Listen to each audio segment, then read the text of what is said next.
Absolutely. Bringing back our powerhouse panel, member of Project 21, Donna Jackson, political analyst Mark Halperin, and former Trump campaign aide Rick Gates. Congresswoman Ashley Hinson bringing up some good points about the economy, the runaway spending, the red tape in D.C. that prevents American people who agree on things from getting anything done through their representative electives. Rick, talk to us about, what the points that she's making and how we get out of this rut. Well, the points she's making are very important because if you look at the way a lot of the legislation, a lot of the policy is done, it is done at the state level. So I think it's very important from a grassroots perspective to really encourage conservative voters to go out and vote for conservative policies. But that, takes a lot of effort. It takes a lot of resources to do. And just as we're seeing a lot in the way of electoral reform in each of these states, that is ultimately going to be the key. There's not going to be federal legislation, mandating elections and governing elections. So it's going to be up to the states. So I think it's very critical that the states, the resources used by Republican governors, Republican members of Congress, all tie into this idea of if we're going to expand the party, if we're going to expand that base, then you really need to start doing a lot of the hard work now, because by the time you get to the election, then it's too late. Now, Mark, I think in many ways, quietly as it was kept, President Biden may have given the GOP their message for the midterm, this notion that Democrats believe that government is the answer, going back to the lessons of Reagan, that government, I'm from the government and I'm here to help. In this environment, in this climate, is that a message that Republicans can kind of leverage for victory in the midterms and pushing towards 2024? Jess, yes, does seem to be, coming out of the pandemic, a bigger appetite on the part of some Americans, at least, for more government.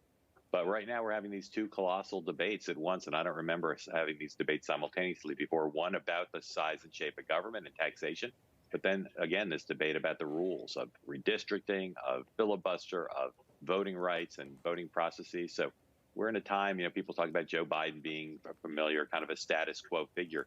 This is a big period of debate for this country, and conservatives, I think, are still trying to figure out the right way to engage on it. Now, Donna, I'll come to you because, we've spent a lot of the morning talking about the fault lines of the argument and the conversations around race in this country. How do we get a conservative movement to be able to acknowledge the pain that people are trying to express in the streets, through the protests, in the boycotts for better and worse of what's happening in Georgia, and get people to focus on the policies? How do we get that head to align with the hearts and the soul of the people who are reticent to actually listen to our message?